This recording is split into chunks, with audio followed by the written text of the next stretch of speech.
అంతేకాదు బీసీలకు చట్టసభల్లో 50% సీట్లు కేటాయించాలని కోరుతూ పార్లమెంటులో వైఎస్ఆర్సీపీ ఎంపీలతో ప్రైవేట్ బిల్లును పెట్టించడం పార్లమెంట్లో బీసీలకు 50% సీట్లు కేటాయించాలని. కేంద్రంలో ప్రత్యేక బీసీ మంత్రిత్వ శాఖ ప్రత్యేక బడ్జెట్ కోసం కూడా డిమాండ్ చేశాం.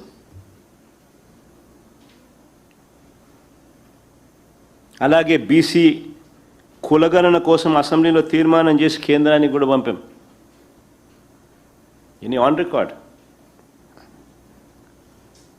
వివిధ డీబీటీ పథకాల ద్వారా బీసీల ఖాతాల్లోకి నేరుగా 1,30,000 కోట్లు పంపించాం బటన్ నొక్కడం ద్వారా. నాన్ డీబీటీతో కలిపితే 1,82,000 కోట్లు బీసీలకే పంపించాం. అమ్మఒడి, విద్యా దీవెన, వసతి దీవెన, రైతు భరోసా, పెన్షన్ కానుక, చేయూత, ఆసరా, సున్నా వడ్డీ, నేతన్న నేస్తం, మత్స్యకార భరోసా, వాహనమిత్ర, చేదోడు, తోడు, కళ్యాణమస్తు, షాదీ తోఫా వంటి పథకాలు ద్వారా బీసీ కుటుంబాలకు ఎప్పుడూ జరగని మంచి చేశాం. కానీ ఇప్పుడు చంద్రబాబు నాయుడు గారు బీసీల బతుకుల్ని బొగ్గిపాలు చేస్తూ ఉన్నాడు. నిజంగా ఒకసారి ఏదైతే నేను చెప్పినానో ఇవన్నీ కూడా వాస్తవంగా జరిగినటివి, ఇవన్నీ ఆన్ రికార్డ్. ఇవన్నీ ఈరోజు నేను చెప్తా ఉంటే మీరు వింటూ ఉంటే నిజంగా ఎంటికి లేచి నిలబడేంత పరిస్థితి. ఎవరైనా బీసీలుగా ఉన్నోళ్ళు నిజంగా దీనికన్నా వినే పరిస్థితిలో వింటూ ఉంటే, ఎందుకంటే ఎప్పుడు జరగలా, ఎవడు చేయలా. జరిగింది ఒక వైఎస్ఆర్సీపీ ప్రభుత్వ హయాంలో, జగన్ హయాంలో మాత్రమే జరిగింది. కానీ ఇప్పుడు చంద్రబాబు బీసీల బతుకులను ఏం చేస్తూ ఉన్నాడు? బొగ్గిపాలు చేస్తూ ఉన్నాడు. మేము చెప్పిన మా ప్రభుత్వ హయాంలో ఉన్న ఈ పథకాలన్నీ ఈరోజు ఏమైనాయి? అన్నీ రద్దయిపోయినాయి.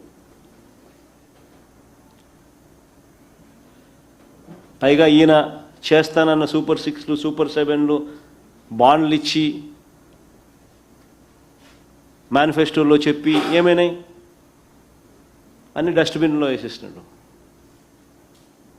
అన్నీ మోసాలే. పైగా రాజకీయంగా బీసీలను రాజకీయంగా ఎవరైనా ఎదుగుతూ ఉన్నారు అని అంటే వారిని ఓర్చుకోలేక వారి మీద అక్రమ కేసులు పెట్టి జైల్లో పెట్టే కార్యక్రమం చేస్తూ ఉన్నాడు ఈరోజు. ఎగ్జాంపుల్స్ కూడా చెప్తా ఉన్నాను. యాక్సిడెంట్ కేసును హత్యాయత్నం కేసుగా మార్చి అది బైక్ యాక్సిడెంట్, కార్ యాక్సిడెంట్ కూడా కాదు, బైక్ యాక్సిడెంట్. 18 ఏళ్ళ పిల్లాడు తన కొడుకు, ఒక బైక్ యాక్సిడెంట్. హత్యాయత్నము కేసు కింద దాన్ని మార్చి కుట్రకోణం దానికి యాడ్ చేసి మాజీ మంత్రి మత్స్యకార సామాజిక వర్గానికి చెందిన సిదిరి అప్పలరాజును జైల్లో పెట్టించినాడు. ఒక మహిళా ఎస్ఐని అడ్డు పెట్టుకొని జరగని దాన్ని జరిగినట్టుగా చూపించి ఆ అప్పలరాజును చూడడానికి నేను వెళ్ళినప్పుడు వచ్చిన లక్షలాది మంది ప్రజల్లో అంతమంది సమక్షంలో మా బీసీ అభ్యర్థి ఆముదాల వలస కోఆర్డినేటర్ చింతాడ రవి ఆమెను చంపడానికి ప్రయత్నం చేసినాడంట అనే దాని మీద కేసు.